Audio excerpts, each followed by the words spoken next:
I hope आप लोग अच्छे होंगे और मैं भी अच्छी हूँ। और आज का जो मेरा टॉपिक है वो भी थोड़ा सा डिफरेंट है। जिस तरह का वीडियो मैं इस चैनल पे बनाती हूँ, जो मेरा कैटेगरी है जहाँ पे मैं ब्लॉग वगैरह बनाती हूँ, बट आज का जो टॉपिक है वो थोड़ा डिफरेंट है। आजकल रोज़ रोज़ मैं कुछ डिफरेंट टॉपिक ही लेकर आ रही हूँ। आज का जो मेरा टॉपिक है वो है बिहार में शिक्षक नियोजन से संबंधित। बिहार में फ़िलहाल प्राइमरी और 6 to 8 मतलब प्रारंभिक का शिक्षक नियोजन चल रहा है। और ये शिक्षक नियोजन लगभग 1 साल से भी अधिक हो गया, 1 साल से भी अधिक से चल रहा है।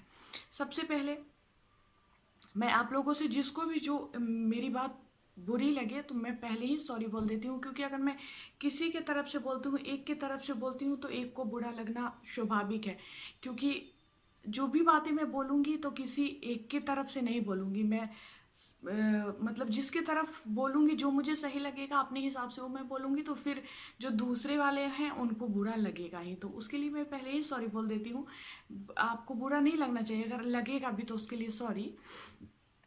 तो ये जो नियोजन की प्रक्रिया है ये लगभग 1 साल से भी अधिक से चल रही है। 1 साल से बहुत अधिक हो गई है। अभी ही मैं बैठी थी, अपने फ़ोन का डाटा सब डिलीट कर रही थी। जो इमेज वगैरह था बहुत सारा व्हाट्सएप वगैरह पे जो शेयर होते रहता है, तो बहुत ज़्यादा बढ़ गया था। तो डिलीट करते करते मैं बहुत पीछे तक चली गई, लगभग 1 साल के बाद तक मैं चली गई। और मुझे बहुत कुछ देखने को मिला जो पुरानी यादों को ताज़ा कर रहा था कि किस तरह से लोग बहुत मतलब उत्साहपूर्वक, उत्साह से भर के अपना जो बहाली में पार्टिसिपेट कर रहे थे। और उस बहाली को शुरू करवाने के लिए भी लोगों ने बहुत मेहनत किया। बहुत मेहनत के बाद वो बहाली जो है वो खुली थी, काफ़ी संघर्ष के बाद, क्योंकि गवर्नमेंट को बहाली करनी नहीं थी उस समय।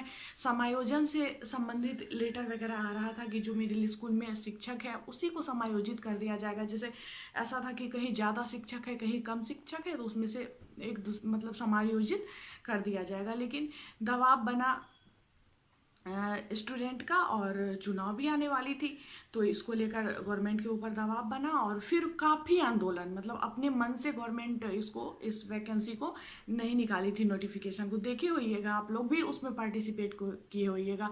बहुत ज़्यादा आंदोलन करना पड़ा था, कितने दिनों तक धरना प्रदर्शन लोगों ने किया था। उसके बाद जाके बहाली जो है खुली थी। बहाली खुली, ऐसा लगा कि बहुत बड़ा चीज़ मिल गया। मैं खुद के बारे में ही बोल रही हूँ, मुझे भी ऐसा ही फील हो रहा था कि चलो भाई सब कुछ अच्छा हो जाए, अच्छा होगा। मतलब बहुत उत्साहपूर्वक वीडियो बनाती थी, बहुत गाइड करती थी आप लोगों को। लेकिन धीरे धीरे धीरे धीरे मेरा भी जो उत्साह है वो कम होते जा रहा है। जो उत्सुकता मुझे रहती थी वीडियो बनाने का, वीडियो बना के बताने का, काफ़ी टाइम से आप लोग देख रहे होइएगा, जो मैं फेस वाला वीडियो बनाती थी वो बनाना छोड़ दी हूँ काफ़ी लंबे टाइम से। बहुत कम बनाती हूँ जब मुझे लगता है कि बहुत ज़्यादा ज़रूरी है वीडियो बनाना, या मतलब उससे संबंधित कोई डाटा वगैरह मेरे पास पूरा वो नहीं रहता है। तो जो बात मैं खुद से जानते रहती हूँ तो लिखा हुआ कहीं मेरे पास रहता नहीं है, तो मजबूरन मैं आती हूँ वीडियो बनाती हूँ। नहीं तो मतलब धीरे धीरे धीरे धीरे इस शिक्षक नियोजन से मेरा जो उत्साह है वो गिरते जा रहा है, कम होते जा रहा है। अब ये तो सारी बातें हुई जो मैं बात बना रही हूँ बैठ के। अब आप लोग एक बार गौर से सोचना इस बात पे कि ये जो शिक्षक नियोजन बाधित है, इसका दोषी कौन है? क्या हम लोग हैं? क्या हम सभी हैं? हम सभी मतलब जितने भी कैटेगरी के अभ्यर्थी हैं हमारे यहाँ। कैटेगरी में इसलिए बोल रही हूँ मैं, कैटेगरी का मतलब जनरल, ओबीसी और SC ST नहीं बोल रही हूँ। मैं बोल रही हूँ जैसे कुछ बीएड वाले, कुछ DLED वाले, कुछ 11 वाले, कुछ सीटेड वाले। तो इस तरह से बहुत सारा कैटेगरी बन गया हुआ है अभ्यर्थियों के बीच। और ऐसा मैं इसलिए बोल रही हूँ कि मतलब ऐसा बन गया हुआ है, और ऐसा बनाने के पीछे भी कहीं ना कहीं हम सभी जिम्मेवार नहीं हैं। ना हम में से बीएड वाला जिम्मेवार है, ना DLED वाला जिम्मेवार है, ना बीटेड वाला, ना सीटेड वाला। सबके बारे में सोचिएगा ना, सबका देखिएगा तो आपको कभी गौर से सोच के देखिएगा तो लगेगा कि हाँ, सब अपने अपने जगह पे सही है। क्योंकि सब, कोई भी इंसान तो स्वार्थी होता ही है। लोग अपने बारे में सोचता है कि हाँ मेरा हो पहले, और पीछे पीछे सबका हो, लेकिन पहले मेरा हो। कोई भी यही सोचता है। जो फैक्ट है वो मैं बोल रही हूँ, बुरा लगेगा, मैं जानती हूँ आप लोगों में से बहुत लोगों को बुरा लगेगा, क्योंकि सबको खुश करना किसी भी इंसान के बस की बात नहीं है कि मैं ऐसा कुछ बोल दूँ जिससे सबको खुशी मिले। तो हम आपस में उलझ गए, सारे आपस में उलझ गए।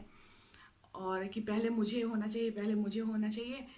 और कहीं ना कहीं जो हमारे यहाँ का सिस्टम है बिहार शिक्षक नियोजन का, वही इसके पीछे जिम्मेवार है। अगर कुछ इतना कुछ हो रहा है तो मैं बोल नहीं रही हूँ, लेकिन आप लोग समझ रहे होइएगा कि जिम्मेवार कौन है।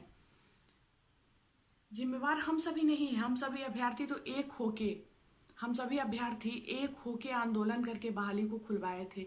आखिर हमारे बीच फूट कैसे हुआ, फूट कैसे डाला गया, कैसे इतना सारा कैटेगरी बन गया कि कभी बीटेड वाले सीटेड वाले पे केस कर देते हैं, कभी डीएलएड वाले बीएड वाले पे कर देते हैं, कभी बीएड वाले डीएलएड वाले पे कर देते हैं, कभी एसटीईटी पे हो जाता है।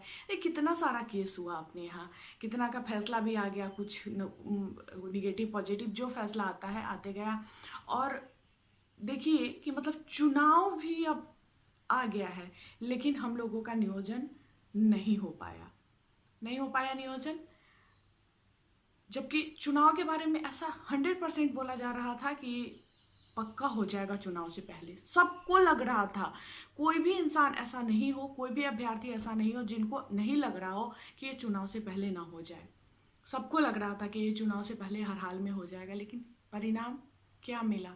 आपस में हम सारे उलझे हुए हैं, आपस में लड़ रहे हैं, और कहीं ना कहीं इसका जिम्मेवार जो यहाँ का सिस्टम है वो है, ना कि हम सभी अभ्यर्थी।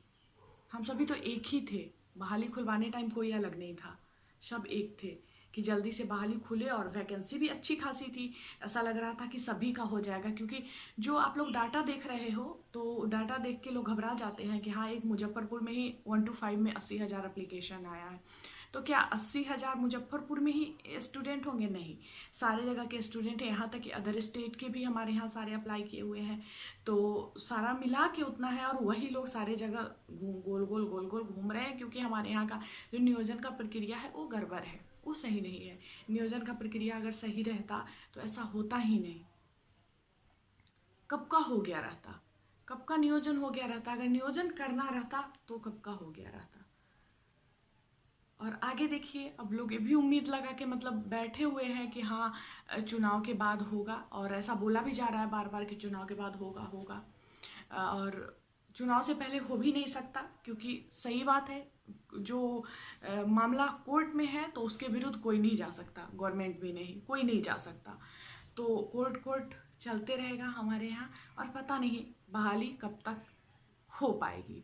और भगवान करे, मैं तो ईश्वर से प्रे करूंगी कि जल्द से जल्द आप लोगों का बहाली हो पाए, अच्छा सुनने को मिले। क्योंकि आज भी प्राथमिक शिक्षा निदेशक सर का मैं पोस्ट देखी हूँ, इस केस के बाद उनका देखी हूँ पोस्ट कि उन्होंने डाला था कि मतलब किसी भी केस पे ध्यान नहीं दीजिए, बहाली पूर्ण होगी। तो भगवान करे कि बहाली सच में पूर्ण हो जाए और सभी अभ्यर्थी को रोजगार मिल जाए। क्योंकि बेरोजगारी का दंश झेलना कितना मुश्किल होता है, सब समझ रहे हो, है ना। तो मतलब वीडियो बनाने का कोई खास अलग से मकसद वो नहीं था कि हाँ मैं वीडियो इस टॉपिक पे बनाने जा रही हूँ। बस ऐसे ही बैठी थी, डाटा डिलीट कर रही थी, उसी दौरान मन में आया, सोची कि बात करती हूँ। कभी कभी जो चीज़ें हैं ना कि मन में हो तो मन में दब के रह जाती है, और अगर दूसरे लोगों से शेयर कर दो, जो आपके तरह के लोग हैं जो इससे जुड़े हुए हैं, उनसे शेयर कर दो, तो फिर मन जो होता है वो हल्का हो जाता है। मैं थोड़ा सा नेचर की अलग हूँ।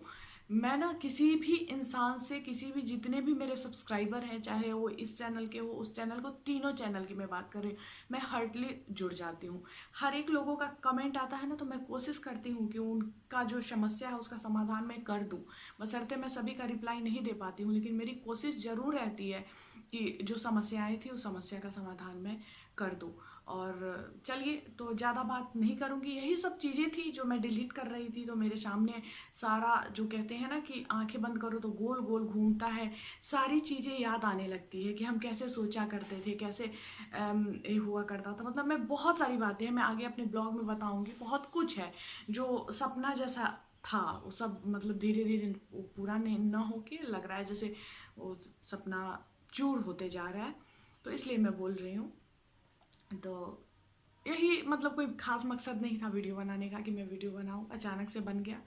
तो चलिए फिर मिलती हूँ मैं आप लोगों से नेक्स्ट वीडियो में। तो जो भी लोग मेरे CTET and TET preparation channel से इस चैनल पे आए हैं, तो इस चैनल को भी उतना ही प्यार दीजिएगा जितना आप लोग उस चैनल को प्यार दे रहे हैं, क्योंकि इस पे ब्लॉग के अलावा और भी बहुत कुछ जानकारियाँ मिलते रहेगी आप लोगों को, मैं लेकर आते रहूँगी। और आप लोग जिस कैटेगरी का वीडियो चाहोगे उसी तरह का मैं बनाऊँगी, क्योंकि जो दर्शक को पसंद आएगा, जो मुझे देख रहे हैं उनको जो पसंद आएगा, तो मेरा कोशिश रहेगा कि मैं उसी कैटेगरी का वीडियो बनाऊँ। तो मिलती हूँ फिर मैं आप लोगों से नेक्स्ट वीडियो में, तब तक के लिए बाय बाय, अपना ख्याल रखिएगा।